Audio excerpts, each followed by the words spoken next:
সংগ্রামী জনতা, এই পর্যায়ে আজকের এই ফিলিস্তিন বাংলাদেশ সংহতি সমাবেশে প্রধান অতিথি বক্তব্য রাখবেন নারায়ণগঞ্জের মাটি ও মানুষের নেতা, বিশিষ্ট ইসলামী চিন্তাবিদ, খেলাফত মজলিসের সংগ্রামী যুগ্ম মহাসচিব জননেতা এবিএম সিরাজুল মামুন। জননেতা এবিএম সিরাজুল মামুন।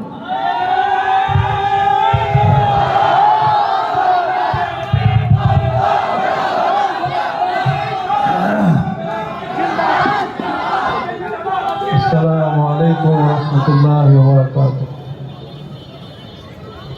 আজকে বাংলাদেশ ফিলিস্তিন এই সংহতি সমাবেশের সম্মানিত সভাপতি, খেলাফত মজলিসের নেতৃবৃন্দ এবং প্রিয় নারায়ণগঞ্জবাসী, আমরা আজকে ফিলিস্তিনি ভাইদের পাশে প্রতীকীভাবে দাঁড়ানোর জন্য এখানে একত্রিত হয়েছি। এই গাজার দিকে যেদিকে আমরা তাকাই, শুধু ধ্বংসস্তূপ আর ধ্বংসস্তূপ। প্রিয় ভাইরা, আমরা দেখেছি যে 18 মাস আগে এই সন্ত্রাসী, খুনি এবং দখলদাররা তাদের স্থল এবং বিমান হামলার মাধ্যমে প্রায় সরকারি হিসাব অনুযায়ী প্রায় 52 থেকে 53 হাজার মানুষকে তারা হত্যা করেছে, যাদের মধ্যে বেশিরভাগ নারী এবং শিশু। এই খুনিরা এই হত্যাকাণ্ড করেই ক্ষান্ত হয় নাই। 2রা মার্চ যখন যুদ্ধবিরতি চুক্তির প্রথম ধাপ শেষ হলো, ঈদের পরের দিন যুদ্ধবিরতির সব চুক্তি লঙ্ঘন করে এই খুনিরা আবার হায়নার মতো ঝাঁপায় পড়ল গাজাবাসীদের উপর। ঈদের সময়টাতে 2 দিনে প্রায় 1000 নারী এবং শিশুকে তারা হত্যা করেছে। প্রিয় ভাইরা আমার, এর পরের ইতিহাস আপনারা দেখতেছেন। 18 মার্চ থেকে 9 এপ্রিল পর্যন্ত জাতিসংঘের এক হিসাব অনুযায়ী 292টা বিমান হামলা তারা চালিয়েছে। 500-র বেশি শিশুই শুধু নিহত হয়েছে। এই জালেমরা শুধু এতটুকু করেই ক্ষান্ত হয় নাই, গাজার মানুষের উপরে সর্বাত্মক অবরোধ তারা আরোপ করেছে। সমস্ত ত্রাণের সরবরাহগুলি বন্ধ করে দিয়েছে। যারা বেঁচে আছে এই সমস্ত ভাই এবং বোনেরা এক মৃত্যুপুরীর মতো, জাতিসংঘের মহাসচিব বলেছেন, এক মৃত্যুপুরীর মধ্যে তারা বসবাস করছেন। ভাইরা আমার, আজকে 1 মাসেরও বেশি সময় ধরে গাজাতে সমস্ত ত্রাণ, 1 ফোঁটা ত্রাণও পৌঁছতে তারা দেয় নাই। খাদ্য, ওষুধ, জ্বালানি, পণ্য সরবরাহ সব কিছু তারা বন্ধ করে দিয়েছে। মানুষ এত নিষ্ঠুর এবং পাষাণ কি করে হয় চিন্তা করে দেখছেন? আল্লাহর নবী জনাবে মুহাম্মদুর রাসূলুল্লাহ সাল্লাল্লাহু আলাইহি সাল্লাম ইরশাদ করেছেন, ইয়াস্তারিহু মিনহুল ইবাদু ওয়াদ-দাওয়াবু ওয়াশ-শাজারু ওয়াল-বিলাদু। এই মুশরিক কাফেরদের হাত থেকে দুনিয়ার এই পশু পক্ষী, মানুষগুলো, শহর, ঘরবাড়ি কিছুই নিস্তার পায় না। ঠিক কিনা বলেন? আন্তর্জাতিক আইন তোয়াক্কা না করে সমস্ত সরবরাহের যে মূল পথটা ছিল সেটাকে তারা বন্ধ করে দিয়েছে। ক্রসিং লেভেলগুলোতে খাবারগুলো পড়ে আছে, ওষুধগুলো পড়ে আছে, ঢুকতে দিচ্ছে না। প্রিয় ভাইরা আমার, এমনকি মানবাধিকারের কর্মী যারা আছে, মানবাধিকার কর্মী যারা, প্রায় 412 জন মানবাধিকার কর্মী নিহত হয়েছে। চিন্তা করছিলাম, যখন বোমা হামলা করে একটা ভবন ধ্বংস করে দেওয়া হয়, যখন মানুষ দৌড়ে যায় দেয়ালের মধ্যে চাপা পড়া মানুষগুলোকে উদ্ধার করতে, তখন এই খুনিদের ড্রোনগুলো আকাশে উঠতে থাকে ভীতি সঞ্চার করার জন্য। প্রিয় বন্ধুরা আমার, ওদের বেশিরভাগ টার্গেট হচ্ছে গাজার শিশুগুলোকে। প্রায় 21টা শিশুদের জন্য পুষ্টি কেন্দ্র ছিল, সেগুলোকে তারা বন্ধ করে দিয়েছে। এখন গাজা এক মৃত্যুপুরী ছাড়া আর কিছু না। কালকের খবর পেলাম যে গুরুত্বপূর্ণ রাফা শহরটা তারা দখল করে নিয়েছে। প্রিয় ভাইরা আমার, এই ইসরায়েলিদেরকে সব ধরনের অর্থনৈতিক সামরিক সাহায্য দিয়ে যুক্তরাষ্ট্র, যারা মানবাধিকার এবং গণতন্ত্রের কথা বলে, স্বাধীনতার কথা বলে, ওই জালেম ট্রাম্প সব ধরনের সহযোগিতা করে যাচ্ছে। যে সময় এই ঘটনা ঘটতেছে, ট্রাম্প গাজাকে কেন্দ্র করে নতুন পরিকল্পনা দিয়েছে। বলেছে যে গাজার 22 লক্ষ মানুষ, 23 লক্ষ মানুষ মিশর জর্ডানে চলে যাও। গাজাকে আমেরিকা দখলে নেবে। সে বলেছে ইসরায়েল কেন এখনো গাজাকে আমেরিকার হাতে তুলে দিচ্ছে না। আমেরিকা এটাকে দখলে নেবে, তারপর সেখানে পর্যটন কেন্দ্র, বাণিজ্যিক অবকাশ কেন্দ্র বানাবে। বন্ধুরা আমার প্রিয়, গোটা বিশ্ব এই দৃশ্য দেখতেছে নীরবে। কোনো প্রতিরোধ নাই, কোনো চেষ্টা নাই, কোনো কূটনীতি নাই, কিচ্ছু নাই। বিশেষ করে মুসলিম বিশ্বের অপদার্থ নেতাগুলো চুপচাপ বসে আছে। অপদার্থ তোমরা, তোমাদের মেরুদণ্ড নয়। একটা ছোট্ট দেশ ইয়েমেন, প্রিয় বন্ধুরা, গর্বে বুক ফুলে যায়। একটা গরিব দেশ ইয়েমেন এই ফিলিস্তিনির গাজার মানুষের পক্ষে রুখে দাঁড়িয়েছে, ঠিক কিনা বলে? সুবহানাল্লাহ। আর তোমাদের মতো এই পাকিস্তান, মিশর, কত বড় বড় দেশ। পাকিস্তান তো পারমাণবিক শক্তিধর দেশ। কিসের কারণে এই সমস্ত সেনাবাহিনী পালতেছো তোমরা? কিসের কারণে? গাজার মানুষগুলি, গরিব মানুষগুলো রুখে দাঁড়িয়েছে। কারণও আছে। কারণটা কি জানেন? আল্লাহর নবী এখন থেকে 1500 বছর আগে বলেছেন এই গাজার মানুষগুলো, ইয়েমেনের মানুষগুলো কেমন জানেন? আকাররু আফইদাতান ওয়াল ইয়ানু কুলুবান ওয়াল ঈমানু ইয়ামানিন। আল্লাহ নবী বলেন যে ইয়েমেনের মানুষগুলির মন অত্যন্ত কোমল, হৃদয় একেবারে কোমল মানুষ। এই জন্য গাজার মানুষগুলোর দুঃখ তারা সইতে পারে না, ঠিক কিনা বলে? আর তাদের আরেকটা জিনিস আছে, তাদের মধ্যে ঈমান আছে, ঠিক কিনা বলে? আজকে মুসলিম অপদার্থ নেতাগুলো, না আছে তোমাদের ঈমান, না আছে কোনো মায়া, ঠিক কিনা বলে? সব চুপচাপ বসে আছে, সব চুপচাপ বসে আছে। ভাইরা আমার, মাগরিবের সময় সমাগত, আর দীর্ঘ বক্তৃতা করতে চাই না। আজকের এই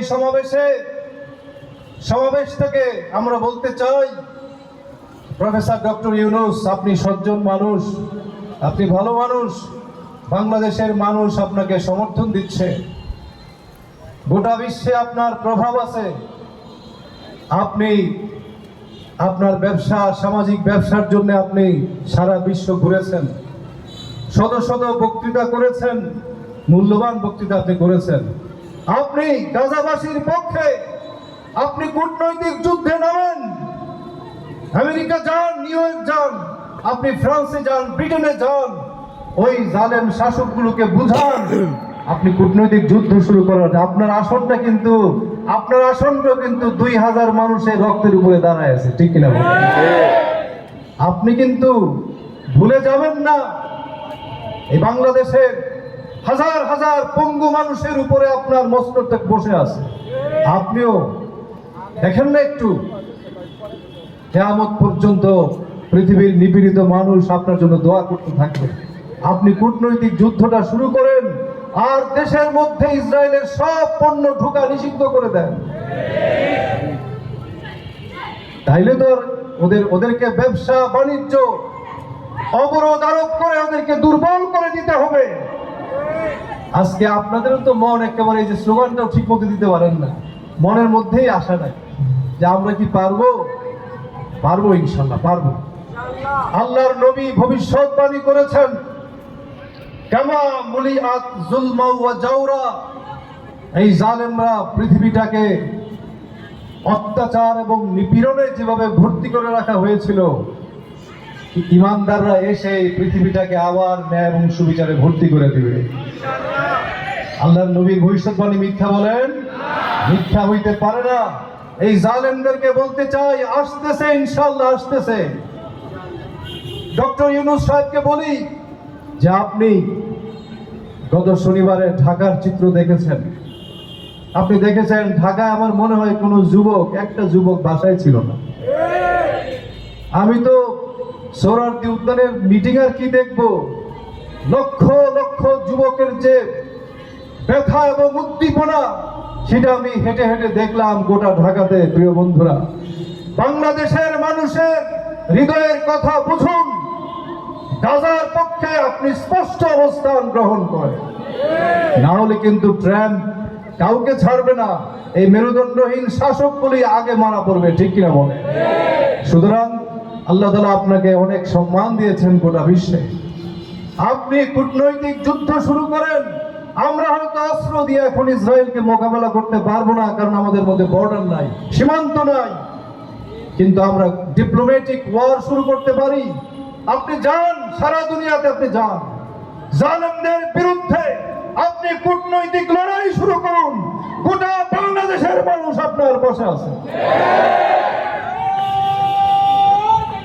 আর আমরা যারা আমাদের এই শক্তিগুলো আল্লাহ পাক দিছিলেন, আল্লাহ তাআলার কাছে মাপ চাই, গাজা মানুষের কাছেও মাপ চাই যে বৃথাই আল্লাহ আপনি আমাদের শক্তিগুলো দিলেন, আমাদের সামনে এই ভাইগুলো চলে গেল, হাজার হাজার লক্ষ মানুষ পঙ্গু হয়ে গেল, ভবনের দেয়ালের নিচে চাপা পড়ে রইল।